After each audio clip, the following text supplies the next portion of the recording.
everybody. Welcome back to Rewind Genix Podcast with Matt and Allie. I'm Matt. And I'm Allie. And this week our movie is 16 Candles, written and directed by John Hughes. Excellent. And I'm just going to say that this is the first of many John Hughes films that we will be reviewing on this podcast because he's pretty great. Yeah, and he's, the man of like the 80s and 90s, big director in that time. So he's definitely going to be a star on our podcast. No doubt about it. Yeah. So, what's the story? You got a guy or? Yes, 3 big ones, and they went blood. Her name is Samantha Baker, and today is her 16th birthday. Fred, she's gotten her boobies. Oh, I'd better go get my magnifying glass. They forgot my birthday. Classic. This is the single worst day of my entire life. Universal Pictures presents...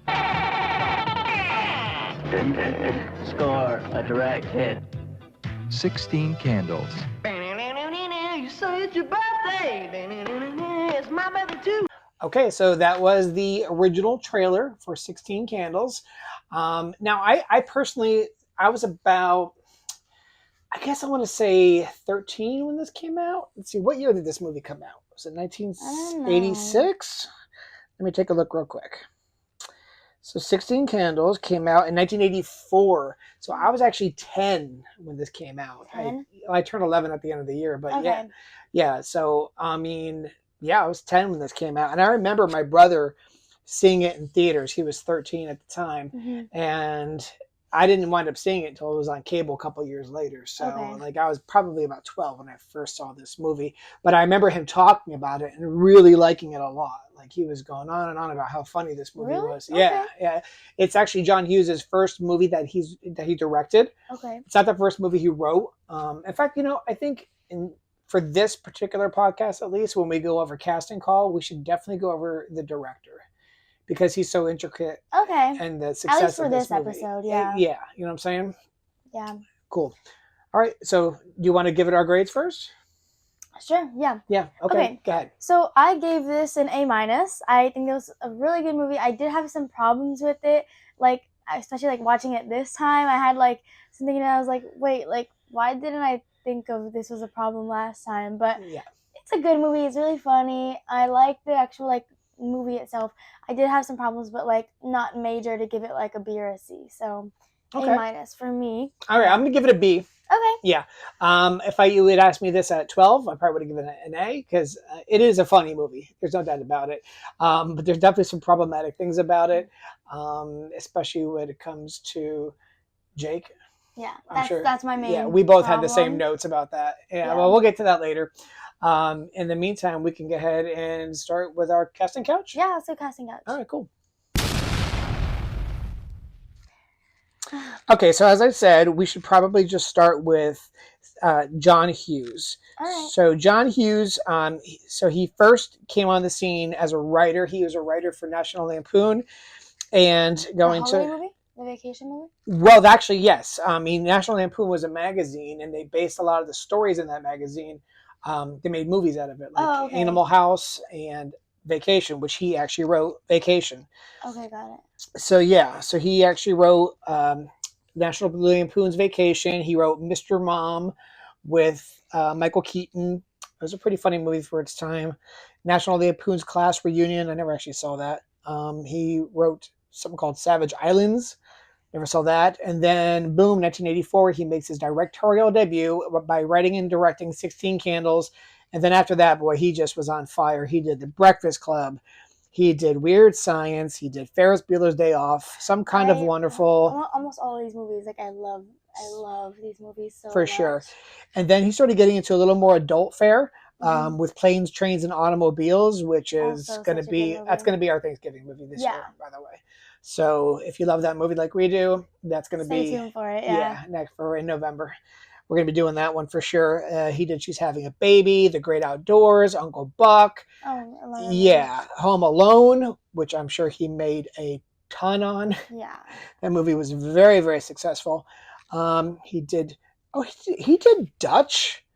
That was the other Thanksgiving movie. Really? That I was gonna, we're debating between. And well, if we're still doing this next year, we'll definitely do Dutch. Okay. It's a great movie. It's an Ed O'Neill movie, and it's really funny and very poignant and sweet. And it also takes place at Thanksgiving time. Okay. Yeah. So the only 2 Thanksgiving movies I know of Are were John Hughes movies. John Hughes movies. How about that? Okay, Yeah. cool. So I yeah, didn't realize how much like things he's directed or like written. yeah, A lot of these stuff I had no idea. yeah. He He's did. Yeah. really talented guy, and Yeah. he died too soon. He died pretty young. Really? Yeah, he did. He did. Okay. So going over the cast, of course, we have the star, Miss Molly Ringwald, and she was definitely John Hughes's muse in the beginning. Yeah. She was in so much of his movies, like so many. She was, until when they did Some Kind of Wonderful, which I guess he didn't like the ending of Pretty in Pink. It was not the original ending. In the original ending, the girl. Don't spoil it. I haven't seen Pretty in Pink. Oh, you haven't seen it yet? No. Then I won't say. Okay. I want to get a fresh mind when I watch it. I won't say who she picks, but it's basically between. Is it a love triangle? It's a love triangle. Oh. Yeah, and it's like the cool guy and the not cool guy. That's like her friend. And I won't say, so who she picks originally is not the person she picks in the theatrical version. Mhm. The test audiences did not like the theatrical or the original version. Uh-huh. And so they changed it to they actually went back and reshot the ending. Really? Yeah, but John Hughes was not a fan of it. And he wound up, his like redemption movie was called, the next movie he did was called Some Kind of Wonderful, another love triangle. And in this case, it's actually, the guy is kind of a little bit of a, not nerdy, but like he just, he's like, he likes this really hot, popular girl, but he also has this girl who's his friend that's like a jock. And so like it's a love triangle between the 3 of them. And in this movie, it ends the way John Hughes wanted it to end. But he actually wanted Molly Ringwald to play the popular girl, or the hot, pretty girl in Some Kind of Wonderful. Yeah. It was originally played, it was actually played by Leah Thompson. You would I know probably, that name. yeah, you know her from Back to the Future, the mom. Oh, okay. Yeah. Very pretty girl. Very, Yeah. very, very attractive young lady. Way too old for the part, though. I mean, she was like in her mid-20s when she made Some Kind of Wonderful. But anyway, Molly Ringwald did not want to make another John Hughes movie. She was felt like she was getting typecast. She didn't want to keep doing it. And What, as like the pretty girl? just as his muse. Oh. And she wanted to break out, and do other things. He was not happy. Apparently, he was not a man to be crossed, because that was it. He was offended by that, and he never cast her in anything else after that. That kind of sucks, yeah. Yeah. So anyway, Molly Ringwald, big in the 80s. So let me go ahead and get to the actual filmography. So really, she did a couple of things that nobody ever heard of, called The Tempest and Space Hunter. But then there was 16 Candles. She was 15 when she made this movie. Really? Even though it Wow. says 16. But yeah, she was 15 when she made this. And then after that, she did The Breakfast Club with John Hughes, Pretty in Pink with John Hughes. And then that's it for John Hughes movies. Yeah. And then she did something called PK and the Kid, King Lear. She did The Pickup Artist. That one was with Robert Downey Jr. I've never seen it. I don't know. Yeah, it's okay. I don't know if we'll get to that one. It's a lot of other great movies of that era. That did she do like anything really good after John Hughes? Like, nope. I wonder if she kind of like regrets. Probably, yeah. For me, the best thing she did was she did a miniseries called The Stand by Stephen King. Oh, you've talked about this before. Yeah, and she's she's good in that. You would know her. Actually, I think you told me that she was in movies that I have never seen, but you like. She's in the Kissing Booth movies. Yeah, she plays the mom. Yes, yes. So, and then she's plays herself in the movie called Judy Bloom Forever. She was in Bad Things, but yeah, she didn't do a lot after that. But yeah, she did do a bunch of TV sitcoms in the early 80s, Different Strokes, The Facts of Life, and then again, The Stand in 1994. That was like the last big thing she really did. And she was good in it. She had a lead role for Annie Goldsmith. But yeah, I'm going to be honest with you. She's definitely great in the John Hughes movies, but I don't think it's her that's so great. I think it's just his writing. Yeah, I don't think she's a great actress. Sorry. I can't say anything because I really haven't seen her in anything. I mean, she's not terrible. In the Kissing Booth, she has like a small part, but she's not a bad actor. She's not a bad actor. She's just not a great actor, and so I don't know. She just got lucky to be cast in his movies, and when that ended, Kind of her career did too. So then you have Jake Ryan, the dreamy heartthrob of the movie, played by Michael Schofling. Would you say that this is a love triangle movie? Not as much. No, I No, don't think it is. not really. No. Because she's not even in between guys. She always wanted Jake. Yeah. It was always him. Yeah, there was never any feelings for Ever. Anthony Michael Hall's Yeah. character at all. And even him, like, you know, she just happens to be the girl he like zeroed in on Yeah. for that week. You know, he. But yeah, he didn't do a lot, man. He was in 16 Candles. That was his first movie. He was uncredited in a movie. He did something called Sylvester, Vision Quest. Okay, I do remember that, but he didn't have a big role in that I recall. He was in The Hitchhiker TV show. Mm-hmm. And then that's it, man. Like he did I have no idea any of these movies. He did a 1990s movie called Mermaids. I'm pretty sure that's the one with Christina Ricci and Winona Ryder and Cher. Yeah, he's in that, but that's it. That's the last big thing he did. And then he did something called Wild Hearts Can't Be Broken. But yeah, he is I guess the co-lead in that. That's him? Yeah. Wow, he got so old. He's old in this. He's like 23 in this movie. No, he was not. Yeah. He's 23. The girl who plays his girlfriend Caroline, I think, is 24. Wow. And Anthony Michael Hall and Molly Ringwald and she's 15? are both 15 in this movie. Yeah. Yeah. I know, right? About that. Pretty creepy when you really think about it. 23 and 15. Yeah. And they kiss in this movie. At the end, yeah, it's like they're gonna make an out scene or anything. It's just a quick peck, you know. But yeah, no, of course it's a little okay. Anthony Michael Hall, he plays now. Now every movie I've seen of every version of this I've seen, he's called the Geek in the credits. Yeah. But in some versions they do call him by his actual name, Ted or Farmer Ted. What Farmer Ted? His name's actually Ted Farmer. Oh. And I guess he got the nickname Farmer Ted because of that. So yeah, but you know they call I called him the Geek too. I didn't remember. Which is just insulting when they clearly call him by his name in the movie Ted multiple times. So like, why are they crediting him as the Geek? I always thought that was kind of wrong, but okay. But he is, in my opinion, Michael Anthony Hall was the MVP of this movie. Anthony Michael Hall. Yeah, he's so good in this. He's so good in this. He's so good. Yeah. Yeah, he's definitely so funny. He's so out there. He did it. It was such a weird character, and I loved it. I thought it was so. He's great. So good. He embraces the geek, like to a T. He's so good in it, and it's not. You know, even though he's the geek, it's not like a straight up stereotype either. No, he's not like a nerd. He is, but he's nuanced. You know, he just doesn't like walk around going, you know, fixing his glasses, and you know, like a typical Revenge of the Nerds. I love how he's like the king of the geeks. he's the king of the geeks, right? So he's like kind of cool in his own way. No, he's the king in his his group, but I love that. You know, like, can I just do this? You know, the guys that really look up to me. I think I was So he's great in it. I think he's just amazing. And I know we discussed this before we started the podcast, and so I was always told growing up, you know, sometimes people say, oh, you know, you look like this celebrity. Mm-hmm. The one I was always told the most that I looked like was Anthony Michael Hall, in particular, Anthony Michael Hall in 16 Candles and The Breakfast Club. Yes. With the haircut. And I agree. I saw your pictures when you were like this age, like around like 14 or whatever. Yeah. You look like him. You really do. I'll put a picture in there. Grandma gave me the pictures of you when you were little. That's fine. So I'll put it in there. You have your resemblance. Yeah. Aww. And you know, the funny thing is, like, and he did have a really, you know, skinny, geeky persona. And then so as we're getting through the films, I'll show you the change. So his debut was in a movie called Six Pack.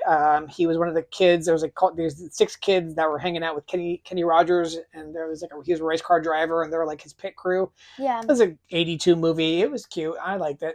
At least as a kid. I'm sure if I watched it now, I'd probably be like, ugh, but whatever.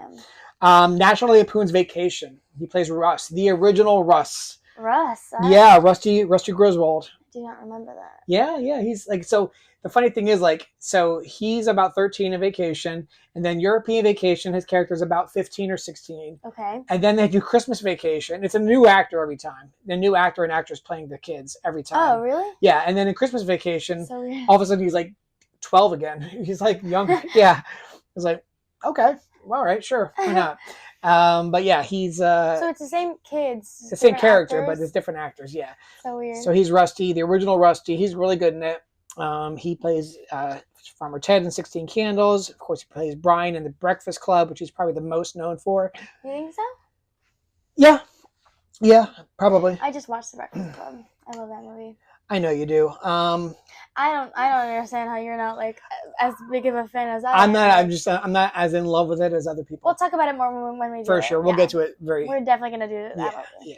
And again, I don't think it's a bad movie. It's just we'll I get love there. it. We'll get there. So then you have Weird Science, which is a fun movie.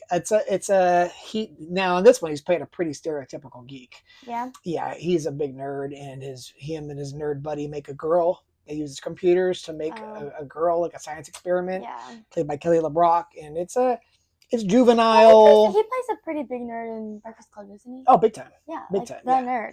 Yeah, for sure. And then I never saw Out of Bounds, but then he did 1988. He does Johnny Be Good, and in this movie he's playing like the high school quarterback jock. Oh. Yeah. So That's a nice change. Yeah, well, and then the movie right after that is Edward Scissorhands, where he's also playing kind of a jock, but like not a cool one. Like in Johnny Be Good, he's like the star of the movie. He's a good guy.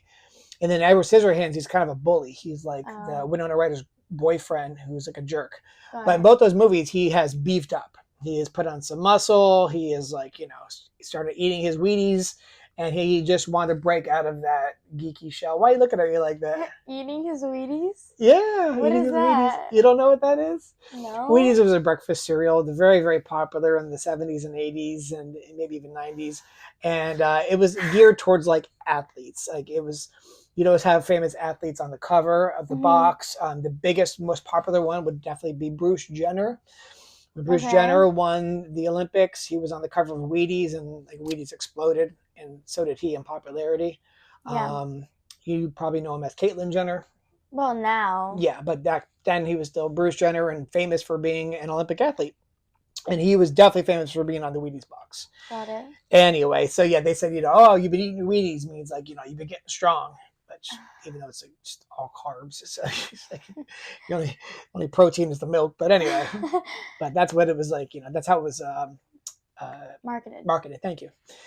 So then he plays a gnome named Gnome. I don't know what that is. Into the Sun, 6 Degrees of Separation. Okay, that movie I never actually saw it, but he's supposed to be very good in it. He plays the gay lover of Will Smith's character, and it's Will Smith's breakout role. Okay. It's his first like movie role, Mm-hmm. and it's supposed to be good. I never saw it myself, so. And then he's in a movie called Hail Caesar. Who Do I Gotta Kill? I know he got real big on TV around this time. TV shows. Yes, Okay. he got his own TV show based on a Stephen King book, which they actually made a movie for first called The Dead Zone. And he stars in The Dead Zone, many seasons of it, which I never actually saw it myself, but I hear good things. Yeah. Yeah. Yeah, The Dead Zone from 2002 to 2007. He's the lead actor in that. Okay. He plays himself in Entourage. He's in Community for a couple episodes. That's a great show. I was thinking about that today. I'll tell you later. Okay. And then he most recently, he did a lot of guest work in a lot of different shows like Riverdale and Agents of S.H.I.E.L.D., The Goldbergs. I've heard of Riverdale. Most recently, though, he was in Reacher. Mm-hmm. And, okay. I knew he was in Reacher season 3. He plays, I won't say the bad guy, but one of the antagonists. Mm-hmm. And apparently he's in Wednesday. We've only watched the first episode of season 2. Yeah. We have to look out for him now. Yeah. So he's in season 2 That's of Wednesday. so cool. Apparently, I don't remember seeing him in the first episode. So maybe we missed it, only or the first maybe episode. he wasn't in it. Yeah. But there you go, Anthony Michael Hall. He has a interesting career, not a bad one. He stayed working through the whole time, and he's still working today. He's about my age, so maybe a couple years older. I guess he was 15 when he filmed this. I guess I was were like 12. 10. Yeah, 10. Oh, so 10. he's got 5 years on me, but yeah.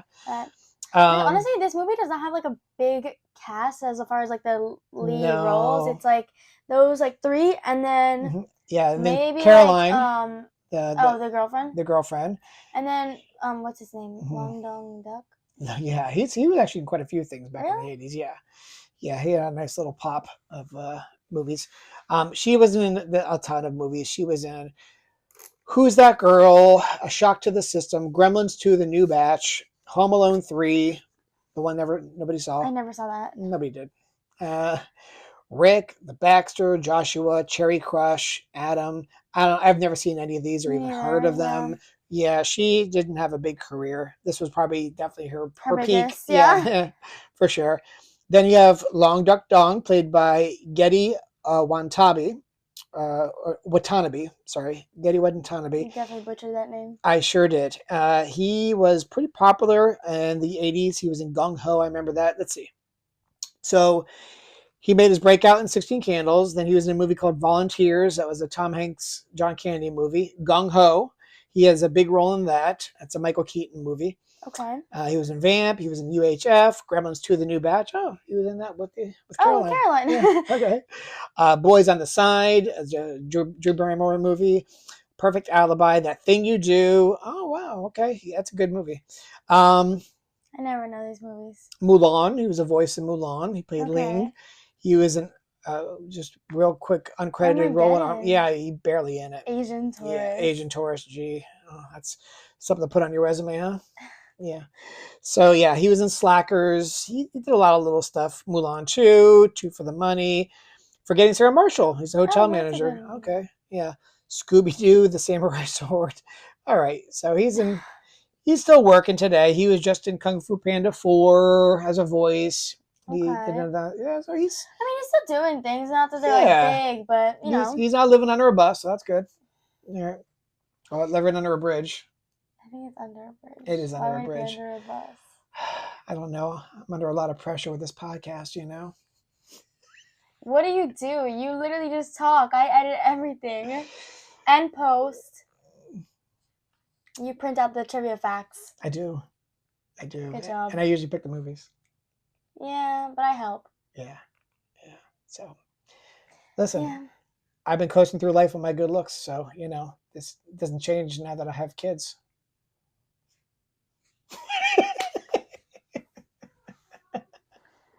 All right. Almost done. No, all right, we'll go. Okay, Paul Dooley is Jim Baker, the dad. Carlin Glynn as Brenda Baker, the mom. Blanche Baker as Jenny. She was good in this, but she hasn't done a lot since then. She nothing. I don't know who that is. No, she did on Broadway. She was Lolita. Oh, that's cool. But she didn't do a lot at all. But I like her in this. I thought she was really good. Yeah, it's Jenny. So we just a couple of ones I want to add, and I'm not going to go through everybody. I did like Max Showalter as Grandpa Fred. The grandparents, I think, were great in this. They're so funny. They're so funny. But I know if we go through their filmography, it's going to be like all this old stuff from the 40s and 50s. And like, then no one's going to know. John Cusack is in this movie. In fact, this is like, it's like his second movie. Oh, he's one of the nerds. He is. Yeah, he's one of the two brothers. They're brothers? I think they're brothers because they're when he goes to visit them at their house, they're sleeping in the same bedroom, unless they're having a sleepover. I think they're having a sleepover. Maybe they're having a sleepover. But so yeah, he and his sister Joan Cusack were both in the movie Class. They were both in this movie 16 Candles. Oh yeah. She played the girl with the headgear. John and Joan. Cusack. Yeah, and they're both pretty famous actors. Him especially, but she was pretty famous. I actually know her more than him. Okay, but yeah, they both had very storied careers, and they're both in this. Barely in it, but they're in it. But he's in a ton of stuff. The Sure Thing, Better Off Dead, Stand By Me, One Crazy Summer. All those movies I want to do eventually because they're all super cool. I love those movies. They're great. He was great in the 80s and 90s. He had a really excellent career. He was in the movie called The Grifters. He was in Bob Roberts, Money for Nothing, The Road to Wellville, Grosse Point Blank. He's so good in that. I think he also co-wrote that movie and produced it. He was in Con Air. He's just a good working actor. Pushing 10, Cradle Will Rock, Being John Malkovich, High Fidelity, another good movie. My brother loves that movie because it's all about records and music and stuff. And so Let's see. Yeah, he's in a bunch of stuff. 1408, another good Stephen King movie. He's still working today. He's still in a ton of stuff. That's good. Yeah. So he was in Hot Tub Time Machine, and so yeah, he's still doing stuff. He's still working, and he's not as popular as he once was, but he's still working. Joan Cusack also still working. Brian Doyle Murray had a small part in that. He was the Reverend at the wedding. That's Bill Murray's brother. You know Brian Murray is Bill Murray. Brian Doyle Murray is Bill Murray's brother. He's in a lot of Bill Murray movies, actually. Who's Bill Murray? I had a feeling she was going to say who's Bill Murray. It's my fault, folks. I didn't give her a proper education. Is he white or black? He's white. Okay. Are we playing 20 questions now? He's living American male. He's white. So Uncle Mike. So Bill Murray's a comedic actor. He was on SNL. He's been in a slew of movies. Ghostbusters. Okay. He's the main dude in Ghostbusters. Right. Yeah. Okay. You would definitely know that. All right. So anyway. And then Jamie Gertz, we got kind of popular, but she has a small role in this as Robin, one of the friends of the hot girlfriend. Yeah, I wouldn't know. She actually married into money. She's like she's like a billionaire or something. Yeah, she's an American actress and businesswoman. She doesn't work anymore. She was in The Lost Boys. Okay. Yeah, she was like the main girl. Oh. That was like that half a vampire. Oh. Yeah. Well, she's pretty. Yeah, she is pretty. Yeah, for sure. She was in Less Than Zero. She had a pretty storied career in the 80s, and then she married into money. Let's see. Some random rich guy? I'm looking that up now. I know she married into money. Let's see. Career. Personal life. Okay. Gertz married private equity investor Tony Ressler in 1989. They have 3 sons. Yeah, they're super rich. Yeah, super rich. Let's look it up. Jamie Gertz's net worth $1.8 billion. That's crazy. Yeah. So she's doing okay, folks. She's doing okay. So, and then lastly, I want to also mention somebody who is in 3 John Hughes movies. So he plays Rudy, the bohunk that she's marrying. Oh, the guy. Yeah. And his name is John Capellos, and he was in this movie, The Breakfast Club, and Weird Science. All 3 movies. John Hughes made those 3 movies in a row. Yeah. They all had Anthony Michael Hall, and they all had this guy, John Capellos. He's the janitor in The Breakfast Club. Oh, he is. Yeah. And then he has a small part in Weird Science too, where he's like in the bar that they're hanging out at. Okay. But there you go. That was Casting Couch. Yeah. So let's get into the movie. Time to get into the movie. Yeah. All right. Show. You got your notes? Yeah, I do. Okay, great. So I'll kick it off. In suburban Chicago, high school sophomore Samantha Sam Baker is hopeful her 16th birthday is the beginning of a great new year, but shocked when her family forgets the occasion because her older, beautiful, self-absorbed sister, Ginny, is getting married the next day. I wrote down, like, what terrible parents. Like it doesn't matter what day it is, like, how stressed you are. Like, the least you could say is happy birthday and remember, like, you're the day your child came into the world. Like, I think Sam felt the same way. I mean, obviously, but, like, I'm just saying the obvious here, but, like... Yeah. I like the whole... I think I put the family dynamic feels very authentic. Yeah. When they're all getting ready in the morning. I love the brother. I think he's so funny. He's such a smart butt. Yeah, but... Smart ass, sorry. Well, in the movie, she says, "Don't be a smart ass," and his reply, "I'll be a dumbass." Pretty funny. Yeah. The only thing I had a little problem with, this is a huge house. I mean, you see it from the outside, right? It looks like a mansion. Yeah, it's pretty big. And I read in the fun facts, it's actually like a 6-bedroom house, but they imply in the movie there's 1 bathroom. They're fighting over the bathroom. Really? Yeah. Oh. Yeah. So it's like, maybe really? There's 1 shower. I don't know. It seemed like there's just only 1 bathroom. Yeah. So like, really? In that huge house? I don't know. Yeah, the dad can't get into the bathroom because the Oh, daughter's because in it. Ginny's like, she Yeah. got her. I'm like, really? He doesn't have a master bedroom with his own bathroom? Yeah. That doesn't make any sense. And then later on, the dad wants to go to the bathroom, and the kid's airing it out like this. He goes, I wouldn't go in there. Grandpa Fred was in there for half an hour. Yeah. And the dad walks in and walks right back out. I'm like, really? One bathroom? This is great. Maybe his wife was in the bathroom, the master bedroom bathroom. Could be. Yeah, but I think it was just funny. You know, like this big family sharing one bathroom. I think it would just help the fighting. I guess. The stress before the wedding. I think it was funny. Yeah, for sure. So at school, Sam fills out a friend's sex quiz where she reveals her crush on senior classmate Jake Ryan. You're going to say something? No, I was not. Okay. Later. Meanwhile, Jake, having noticed how Sam looks at him, asks his friend Rock about her. Rock dismisses her as immature and reminds him he's already in a relationship with another popular girl. But Jake says he's frustrated by Caroline's partying. Yeah. On the bus ride home, Sam fends off flirtations from geeky freshman Ted. Yeah. I thought the bus was so funny because I also loathe the bus. She's like, I loathe the bus. I know you do. And I'm also a sophomore in high school, and I'm so excited to get my license because I hate taking the bus. So I really felt Sam on that one. Yeah, but unfortunately, I've never been flirted with by a geek on the bus. So. Yeah, and I just put a couple of notes, which I think I already mentioned. I put he is the MVP of this movie. He's so good in it. And then why is he called the geek in the credits when he's clearly got a name? But it bothered me. But so, I think him on the bus was so funny.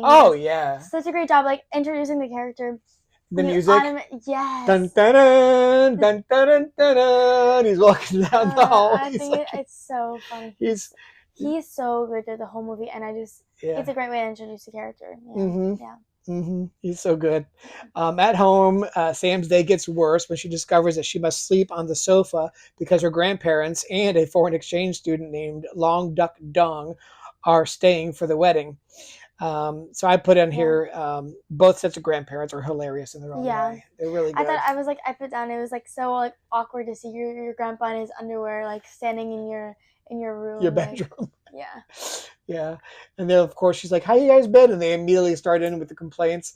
Oh, my back's been hurting me. My corns are killing me. Oh, it's great. Yeah, the other grandparents are also just so funny. Completely the opposite. Yeah. But also just annoying and funny at the same time.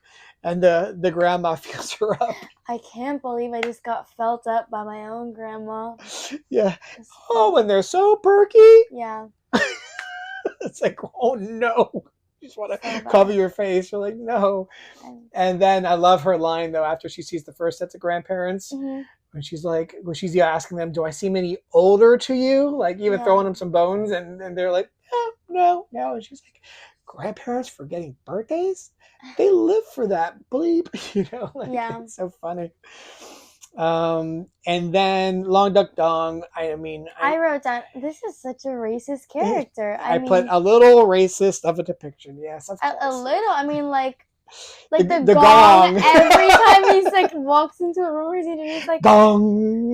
What is this? This is so racist. But the 80s. It's the 80s. We're not making excuses for him, but it is what it is. Yeah, it's definitely racist. Oh well. So she has to take Dong with her to the dance. This guy, he's so funny in this, isn't he? So good. Yeah, he's it's terrible because all the jokes are just it's kind of making fun of him, but he's such a I don't know.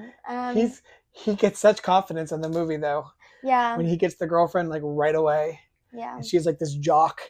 But it's big, manly kind of girl, but has very large breasts, which and he's completely he's loves they're dancing in the school dance, and his face is his whole head is tucked between her breasts, and he's just in love with this girl, and then even Samantha's like, I can't believe it. I've been living here my whole life. I've never had a boyfriend. Dong's here for one day, and he's got a girl. Yeah, he's so jealous. Also. And this is, I don't think they would get away with this today, but the word fag was thrown around quite a few times in this movie too. That's also a little problematic. But again, in the 80s, that was not a big deal. That's how the British say cigarettes? I do. They smoke a fag. Yep. I recently found that out. Yeah, I did know that. Yeah. Okay, I want to read. Oh, Please. Okay. At the dance, Sam pines for Jake while Dong has attracted the strong jock Marlene. I didn't know she had a name, but I guess. Yes. Yeah. Ted, trying to impress his friends, Bryce and Wheeze, tries to dance with Sam, who runs off in tears. And I think that scene was he is so like himself. You know, he's dancing alone, mind you, like in front of Sam, and he looks so weird. He doesn't even seem embarrassed a little bit. I mean, like I used to do an impersonation of that the whole dance. Like very hot, very hot. Woo, woo, woo, woo. Even then, I didn't care that I looked like him and he's a geek. I just thought that he's hilarious, you know, and he was hilarious. And I used to do funny. I embraced the whole thing. I did the whole impersonation, with the dance and everything. Yeah, he's like my friends got a kick out of it. I think it was so funny. Yeah. Yeah. In an effort to salvage his reputation with the geeks, Ted bets Bryce and Wheeze floppy disks that he will get physical with Sam before the dance ends. As proof, Bryce and Wheeze demand Sam's underwear, right? And Jake asks Ted about Sam having seen them dancing together. So, I think it's so funny how Ted gets like so intimidated just by like Jake's presence. Like, hey, no man, that's all you. Like, it's so scared of him. Yeah. It's great. It's great. Yeah. You have anything to say or no? No. Go ahead. Keep going. Ted apologizes to Sam, who opens up about her family forgetting her birthday and her crush on Jake. How good is that scene? And this shop class, the garage, or whatever. I love when he's like walks into the garage or the shop class, or whatever. Yeah. And he's just like he's like trying to walk quietly, trying to be casual. Yeah. And then he leans on like the. Knocks everything over. And it just falls right over. It's so loud. All these things fall off. And he's just like. He just hops himself into the car with her. Yeah, just hops in. And they just start talking. And I think it's a really sweet scene. I think it's a sweet moment, you know. He's like, I mean, obviously he's attracted to her. He's like, you're a real person now. Like, I see that. You know, I'm not just like trying to get in your pants or whatever. It's so good. Yeah, actually, my family forgot it's my birthday. It's your birthday. Da-na-na-na-na. You say it's your birthday. It's so... And then she's like, stop. And then he busts into with Hey Jude, like by the Beatles also. It's just like, she's like, I don't need a serenade right now, okay? You know? But he's like, he's trying so hard. He's trying everything. He's just pulling out. He's pulling everything out of his bag of tricks. That made me laugh so hard when he started singing. I wonder if like how much of that was John Hughes and how much of that was Anthony Michael Hall. I would like to think that that's him improvising. I think that would be really. Yeah, I would like to think that too. But then again, John Hughes is such a brilliant writer. Yeah. Maybe it's a bit of both. Yeah. I will say this. I don't think I mentioned it. So I did mention that Anthony Michael Hall was in Vacation, National Lampoon's Vacation, as the original Russ. Yeah. And that was written by John Hughes. John Hughes obviously knew him from that movie and wanted him for this movie. Really? Yeah, he did. Yeah. Good. He was great. Yeah. And, like, he did such a great job. I can't imagine anybody else. No, me either. For sure. I think, and I read in the fun facts, I don't know how much I believe this. They said that another actor that's kind of famous tried out for the role. I'll get to it but I'm like, well, why was anyone trying out for the role if John Hughes asked for him in particular? So I don't know. Sometimes those facts, I don't really know how much I believe them. How much true they are. Or how reliable they are, yeah. Hey, yeah. So then Ted tells her that Jake asked about her, and Sam is shocked and asks, him what she should do. Yeah, she doesn't believe him at first. Yeah.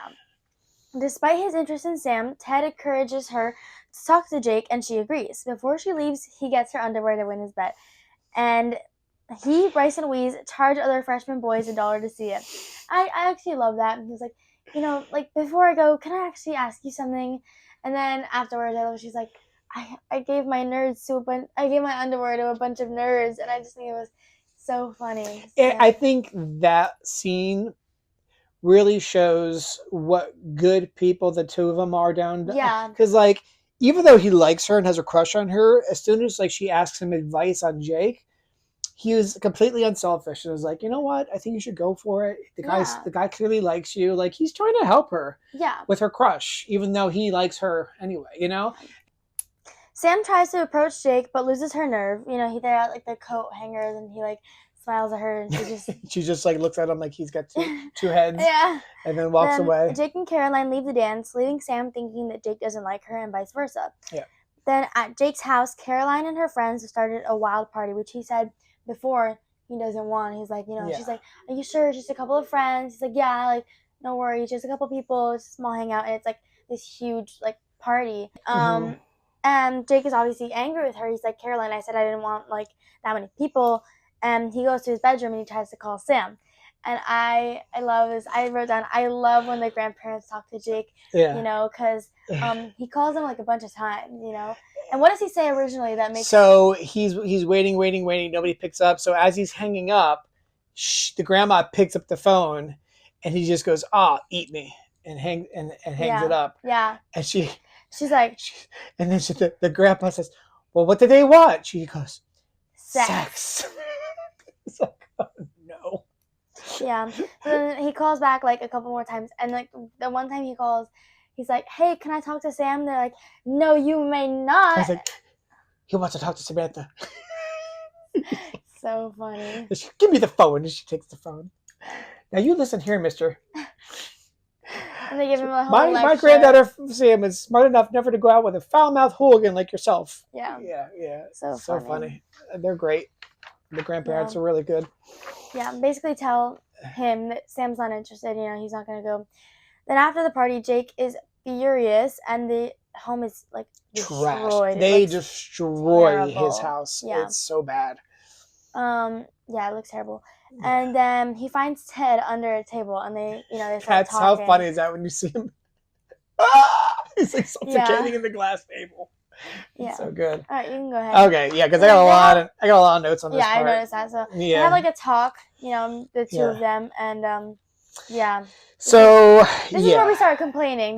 Jake loses a lot of points on this next scene. So Ted tells Jake that Sam is interested in him, and Jake confesses he has lost interest in Caroline. He takes Sam's underwear from Ted, and in exchange, lets Ted take a drunken Caroline home in his father's Rolls Royce Corinth to him. So I mean, okay, so you're letting somebody you don't even know take your father's Rolls Royce out. The somebody you don't know, you do know, is A, underage, B, was just drinking alcohol in front of you, and now C, you're not only letting this underage kid who's been drinking take your father's Rolls Royce, but also take your girlfriend who is extremely drunk. Whether you're mad at her or not, that's still your girlfriend, dude. Yeah. Like if you care for her at all. My notes, I said, this guy is such an ass for letting somebody take an expensive car and his drunk girlfriend for him to do whatever he wants with her. Basically, like you don't know this kid. You've never even met him before tonight. Yeah. How do you know he's not going to date rape your girlfriend? Exactly. Not. In fact, it's almost implied. Like, have your way with her. He said like you can do what you want with her. Like she won't even remember. And I'm like, really? This is terrible. This is your Prince Charming of the movie. Yeah. This is the guy she's in love with, and it wants to end up with at the end of the flick. Not a good look, Jake. Not a good look at all. So I don't know why this. I guess seeing this as a child, it didn't occur to me, but seeing it as an adult, especially in a father of daughters, I'm just like watching this going, oh gosh, this is not okay at all. Like the whole long duck dong with the gonging and the races, it's not good, but it's like at the same time, I mean, it's not as bad as this. This is like almost like sexual harassment in a way. It's setting it up almost. Basically, so irresponsible. Yeah, extremely irresponsible. So, and he's supposed to be like the guy, the good guy, that guy, the one she wants to wind up with. So yeah, we definitely both had some problems with that. So anyway, to further impress his geek friends, Ted stops at Bryce and Weeze's house Ted stops at Bryce and Weeze's house. So it's implying that they are brothers. I think they are brothers. So to get Weeze to take a picture of him with Caroline in the expensive car, but the picture only reveals the top of Ted's head. So he doesn't get to prove to everybody he was with the prom queen. Poor Ted. Yeah, poor Ted. But not really poor Ted. I mean, I think he made out pretty good at the end, Yeah. Yeah. So Sam's father apologizes to Sam while she's sleeping on the couch because he forgot I the heard that. birthday. I love like that talk with her dad. I think it's so sweet. Yeah, I put nice moment between father and daughter, for sure. And it is a nice moment. They have a nice talk, and he's so sorry that they forgot the birthday. And she says it's okay. And he's like, no, it's not okay. Like it doesn't matter. We shouldn't have forgotten. Yeah. So it is a nice moment. From what I read, he actually turned down the role of the father, and then John Hughes, to get him to like get him for the movie, he wrote that scene to make the father's role a little more, with a little more meat to it instead of just a stereotypical father. Dad, yeah. So, and it also reminds me of a nice similar scene with Molly Ringwald and her dad in Pretty in Pink, which I won't ruin, but it's another very heartwarming scene. But that whole movie, her and her dad have a very strong relationship in. Yeah. So yeah. I also so the next morning. Oh, before we skip, I want to say I realized you stole a line from this movie. You use it all the time on me. Whenever I tell you about like a boy I like or whatever, or I'm like sad about something like a boy, you're like, that's why they call them crushes, honey. And I realized you stole that line from this movie because that's exactly what he says. It is. That's why they call them crushes. It is, and I did. Yes. That's why they call them crushes. If it didn't hurt, and you wouldn't call it a crush, right? Yeah. So I love the next morning where she's talking to her friend on the phone. The friend's like, I don't know if I was going to tell you this or not, but last night at the dance, my little brother paid $1 to see your underwear. Yeah. And she screams, ah! Yeah. You hear the grandma go, I hate that rock and roll music. That's Sam screaming. It's here to stay, the other grandpa says. Yes. He thinks he's the cool grandpa, Grandpa Fred. Well, if it isn't Sammy Davis Jr. or whatever, you know about when he first sees her. Sammy Davis Jr. was like a famous singer crooner. He was part of the Rat Pack, and I don't know who that is either. That's okay. It was like led by Frank Sinatra, Dean Martin, Sammy Davis Jr. They were like very popular. They were all crooners. You know what crooner is? No. Like a night, like a lounge singer, kind of like like a crooner. Anyway. So you don't like my singing? I thought it was great. So anyway, and because her name is Sam, so he calls her Sammy Davis Baker Jr. He mixes the two names together, and she can see what he's saying it. She's like saying it. She's lip syncing it. She's going it's an old joke that he says every single time. And then he tells her a knock knock joke, right? Does he? Yeah. I don't remember. He says knock knock. Who's there? Who? Oh, Helen, we got an owl out here in the hall. Oh, Fred, stop it. You're going to make her tinkle. She's great. She reminds me of my stepmom, Maureen, God rest her soul. Very elegant, very well put together. Yeah, poised. Very poised, but not a cook. Doesn't cook. Like her idea of cooking was opening up the box of donuts. So she definitely reminded me of Maureen. Yeah. And so it's kind of funny, just the dynamic of the grandparents. I thought they were really good too. Yeah. Both of them. Both of the grandparents, so funny. Yeah. But so then is the day of the wedding? Or no? Yeah, it's the day of the wedding. It's just the whole film takes place over 2 days. Yeah. Yeah. So short. It's definitely short. I wrote down the bride is like, she's like, hi, on muscle relaxers. Yeah. So the big sister that's getting married, Ginny. Yeah.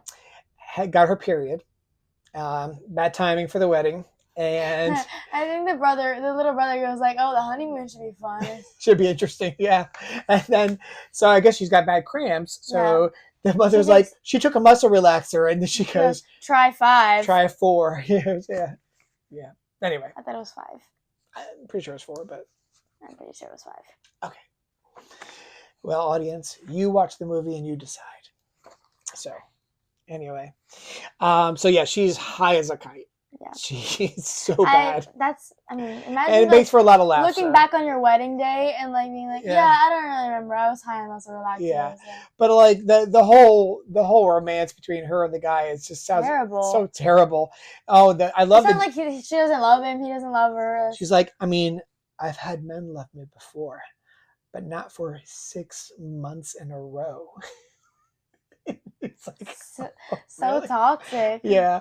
And then I love the dinner scene between the parents. Yeah, The, they're just looking at the this rice guy like checks. the The wrist checks. wrist checks, honey.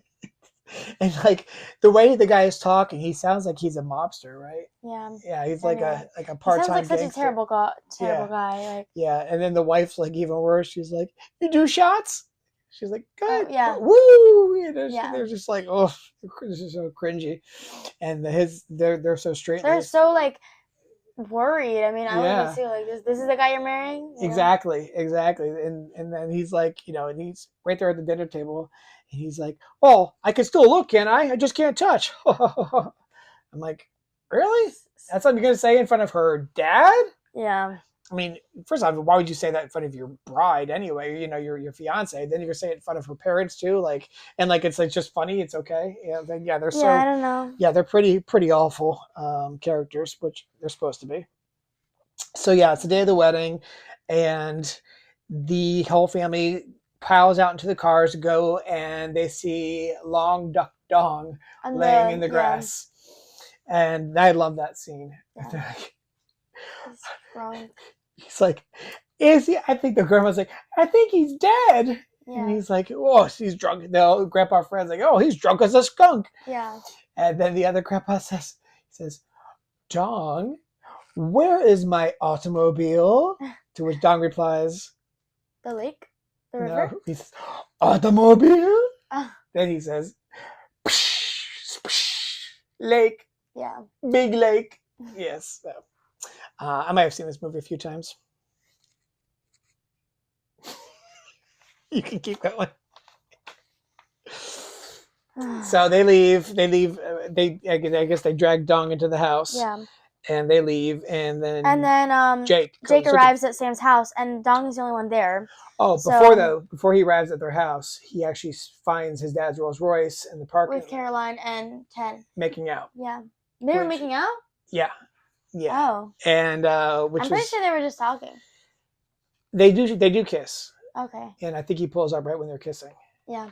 And they basically just break up. Yeah, and the whole breakup was weird. I felt very awkward. I don't know. Kind of felt like forced. Yeah, it did. And the whole thing that she's now into Ted, farmer Ted. I don't know. Didn't feel right. I didn't feel right at all. It's almost like it felt like forced, right? Like I feel like it's kind of like you're trying to make the situation sound better. Yeah. You know, like all right, because like they basically, you know, he's like asking her, did we have sex? And she's like, I'm pretty sure we did, you know. And he's like, did I like it? And then, you know, I don't she know. goes, but she's like, I don't know, I think we did. But the fact that like, okay, so maybe she's realistic, right? So she realizes she had way too much to drink, and she obviously slept with this nerd in error, you know, and she's not like mad at him, because I mean, why wouldn't he? He's this geeky little kid who had a chance to hook up with the hot girl, the prom queen. So I'm sure she's probably like not really mad at him about it. But is she really into him now? Is that really going to be her reaction? I don't think she would be. Not at all. Not at all. So that's not realistic. Yeah. So one of the reasons it's not an A for me, but yeah. So then, yes, Jake goes to and Jake arrives at Sam's house, where a hungover Dong miscommunicates that Sam is getting married. So then Jake finds Caroline and Ted making out in the back of his dad's banged up car. Yeah. So the car does get damaged, which is like just terrible. The Rolls Royce, yeah. Jake and Caroline break up amicably. I don't know. It's kind of weird. Jake surprises Sam at the church after the wedding and invites her to his house, which is cute. You know, everyone's leaving, and she I guess they already left. Like the bride and groom already left. He waves to her. Yeah. And she's like, "Now, who else would it be?" And then he says, "Yeah, you."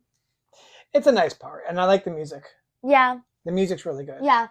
I was gonna say, one of my notes is that like all the sound effects in this movie felt like a cartoon. Like when there was like a punch thrown, it was like very. Whoosh. Yeah, exactly. Yeah. And a lot of the sound effects were just like that. Yeah, over the top. Yeah, exactly. For sure. Great soundtrack though. Yeah, I love all really the songs at the dance.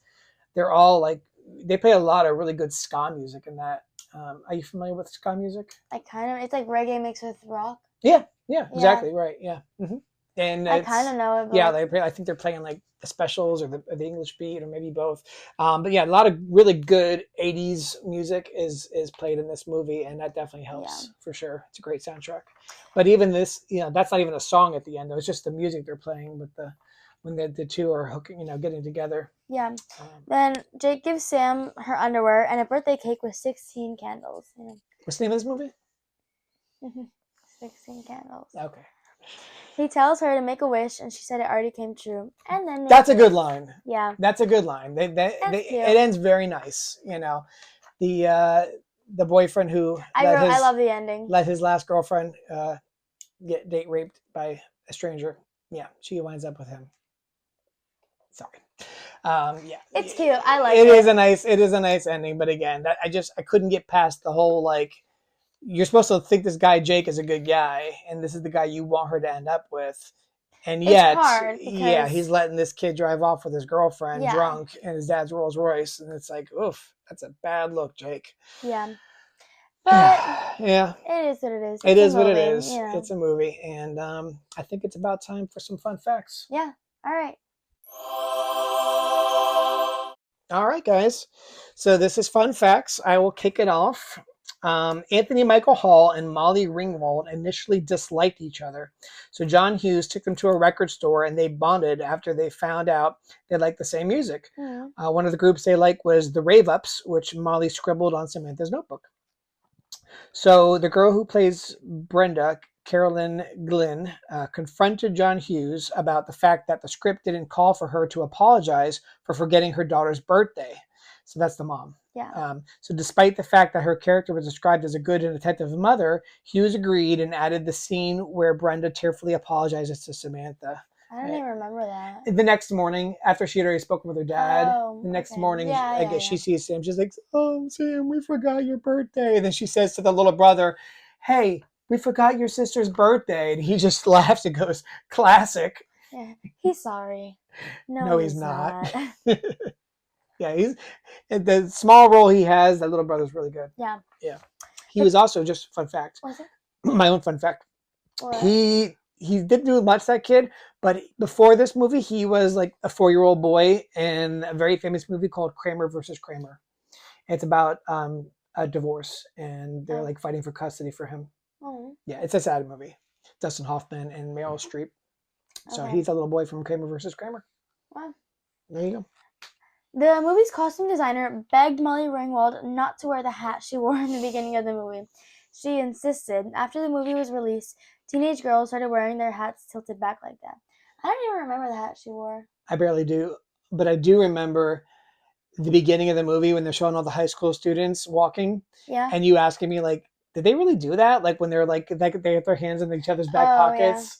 Yeah. And like I remember you just watching all of that, the way all the kids are walking and behaving, and you're just like, the kids really do this stuff? And I want to say, yeah, but probably not as much as they do in the movie. You probably did see some of that, but not like everybody was doing it. Yeah, I know that like reference to the back pocket because there's like a movie, like my age movie, called To All the Boys I Loved Before, and like the girl, in the movie, the lead girl, is like obsessed with 16 Candles, like she loves that movie. And so like it's like a fake dating, but like they do that in the movie. The back pocket thing. Oh, okay, that's funny. So yeah, nice. Of all the films Molly Ringwald made with John Hughes, she said, "I had the most fun on 16 Candles." I can see that. Yeah. Haviland Morris didn't want to do the shower scene because the point was that she had bigger breasts than Sam and Randy, which she didn't. So they had a body double for her. Yeah, that was shocking for a PG movie, right? Yeah, is it not PG-13? I was just going to go there. I think this was the same year that the PG-13 rating started, but it was before it started. Was that not her? Wait. No, maybe not. This was 84. No, yeah. That was the year. Yeah, it started later that year with Red Dawn. Okay. Yeah. What was the movie we were talking about that should have to be? Oh, Indiana Jones. In the Temple of Doom. Yeah, and also apparently Gremlins as well. Oh, okay. That was PG-13? No. But they that was another movie that they brought up as an example. Like there should be something in between PG and R. Okay. Yeah. All right.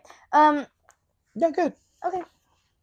Viggo Mortensen auditioned for the role of Jake Ryan. Molly Ringwald told Access Hollywood, "I really wanted him. He made me weak in the knees.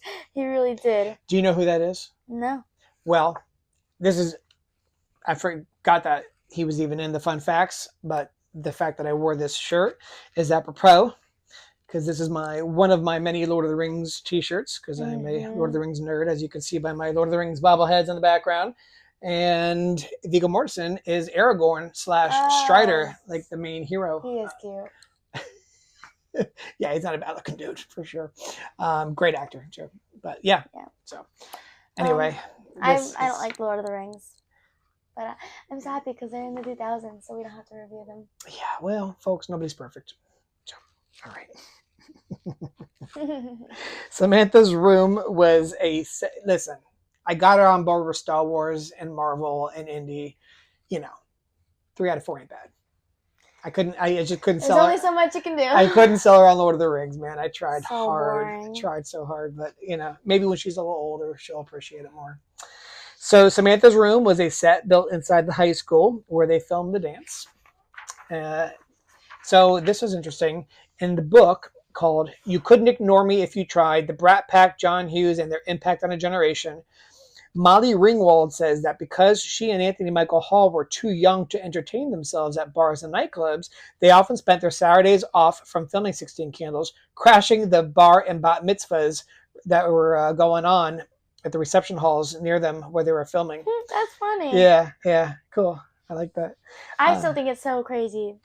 And they were 15, and the other guys are like 20 and like 24 and 23. Yeah, for sure. I don't like that. Well, they apparently they dated briefly. Yeah, right after in between Wow. making this movie and The Breakfast Club. So they were exes during The Breakfast Club? I guess so.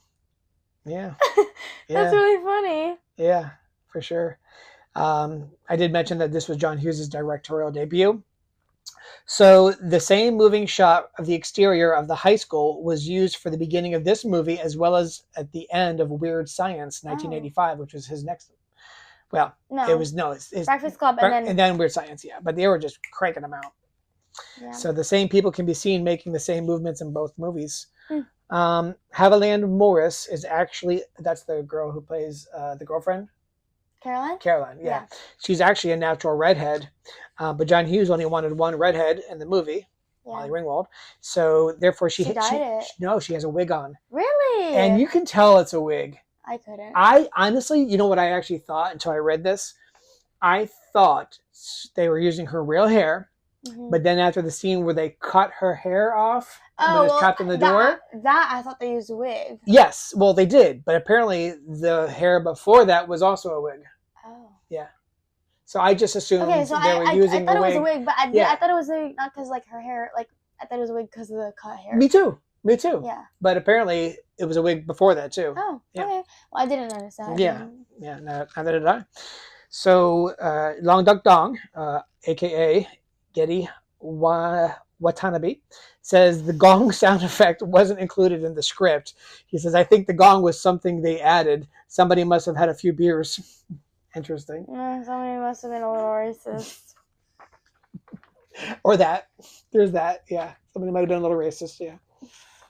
Molly Ringwald almost lost the part of Samantha Baker to Ali Sheedy, her future co-star in The Breakfast Club. Who was? She was the girl who was the only other girl in The Breakfast Club. The goth? The recluse. Yeah, I wouldn't call her goth, but yeah, the recluse. Yeah. Okay. All right, she's a little goth. She's goth. Okay. I think she's like dark and like. Yeah. Yeah. The kleptomaniac. I couldn't see her as a. Yeah. As. What was her stereotype when they were going over everybody? There was like the jock, the criminal, the princess, the nerd, and then what was her thing? I don't know.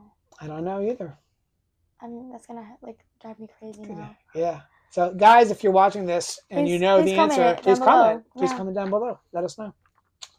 Molly Ringwald got to decorate Samantha's bedroom with items from her own dwelling. Wow. That's very cool. I mean, it makes sense. She was like 15, so why not? She would decorate it as a character, When Ginny, Sam's sister, sits down in the church scene, she does so next to Agnes Belushi, mother of John Belushi and Jim Belushi. The Reverend is played by Brian Doyle Murray, Bill Murray's older brother. Who are these people?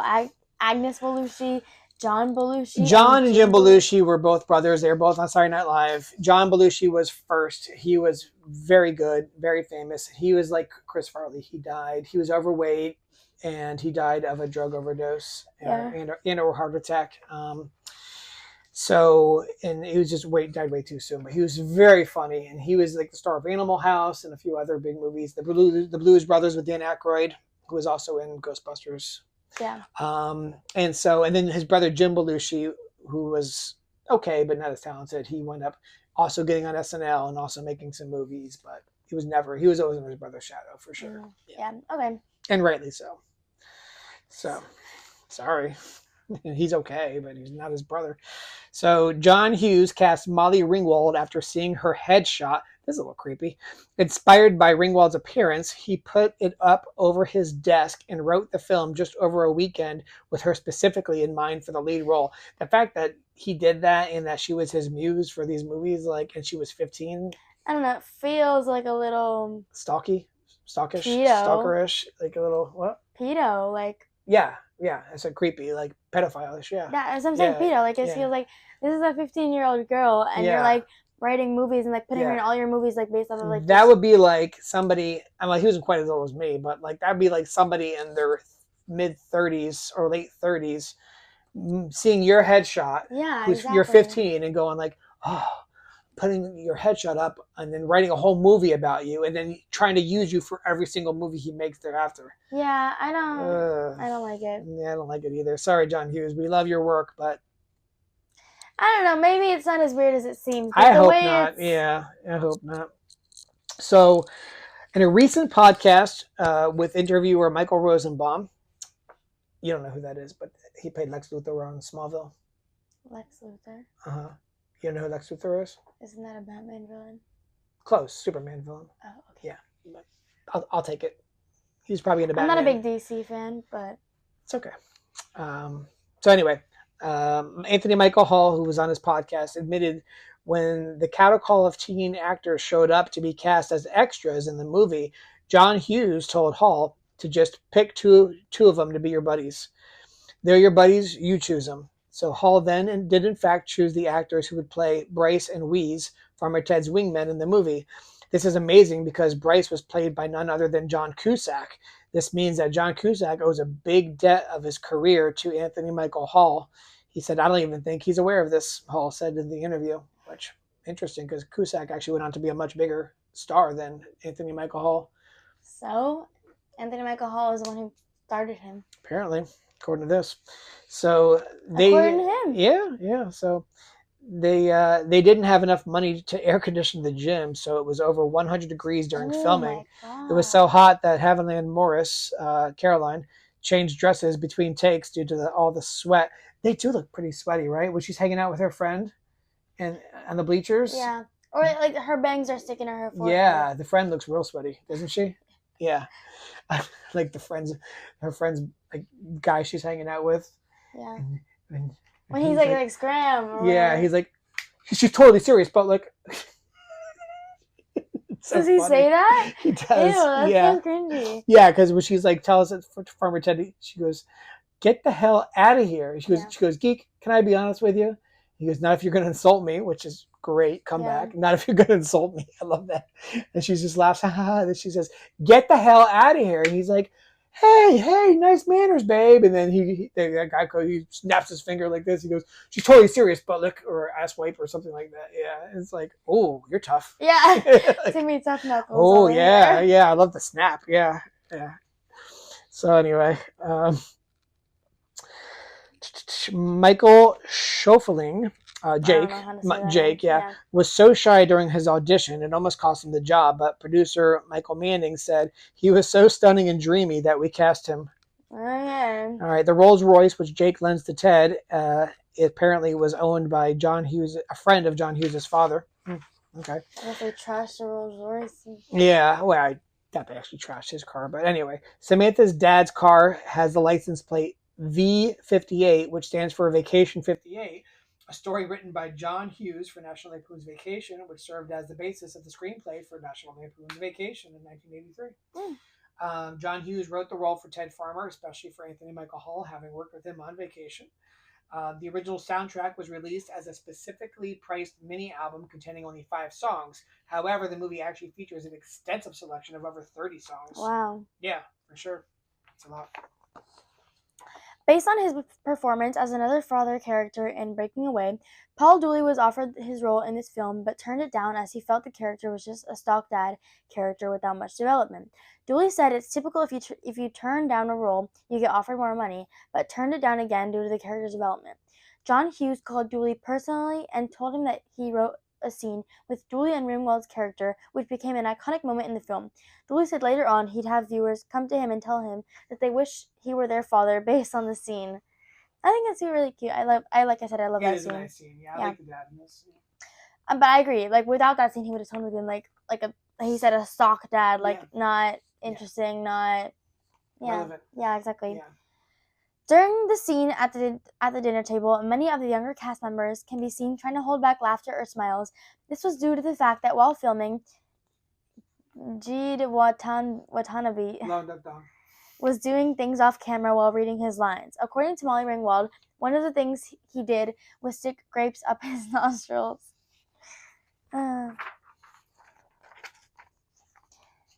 The movie's line, "Can I borrow your underpants for 10 minutes?" was voted as number 86 of the top 100 greatest movie lines by Premiere in 2007.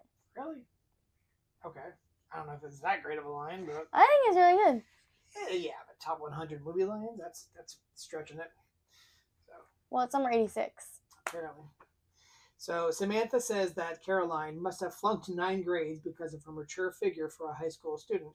In actuality, Haviland Morris was 25 years old during filming, and Jake Ryan was 24. Okay, but that wasn't even her body, so. No, but still, that's old.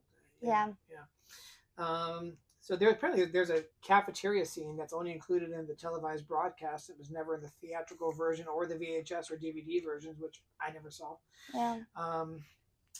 Apparently, there's also another deleted scene where Long Duck Dong is singing at the dance. Oh, here's one I mentioned earlier. When I was like, really? So it says Jim Carrey auditioned for the role of Ted the Geek. So I'm like, well, why were they auditioning anybody if John Hughes wanted Anthony Michael Hall? Yeah. So during the dance scene, John Cusack is wearing a WLS t-shirt. It was a famous top 40 station in Chicago. Okay. Molly Ringwald's real life sister, Beth Ringwald, appears as her little sister, Patty Baker, in this movie. So, I already mentioned this one. So, let's see. There are some cut scenes where Long Duck Dong and his sexy girlfriend go to a drive-in restaurant and cause a bit of trouble.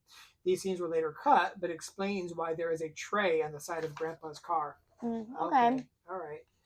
So, we're just about done. Yeah, I think we can wrap it up. Yeah, for sure. Okay. So, yeah. I think... one bathroom? Oh, yeah. The Baker 6-bedroom brick house in northwestern Evanston, Illinois was sold for $1,250,000 in 2006. I have one bathroom. No. So there you have it, folks. That was 16 Candles. Whether you like it, you hate it, or you're somewhere in between, we hope you enjoyed the podcast. And next Friday's movie, if you are so inclined to watch, which we hope you are, is going to be a very highly rated movie for both of us. Well, yeah, we're probably both going to give high ratings because we love this movie. But it is The Three Amigos. The Three Amigos, starring the amazing Steve Martin, Chevy Chase, and Martin Short. Yeah. So we hope you've enjoyed 16 Candles. We hope you tune in again next week for The Three Amigos. And I'm Matt. I'm Allie. And have a blessed night.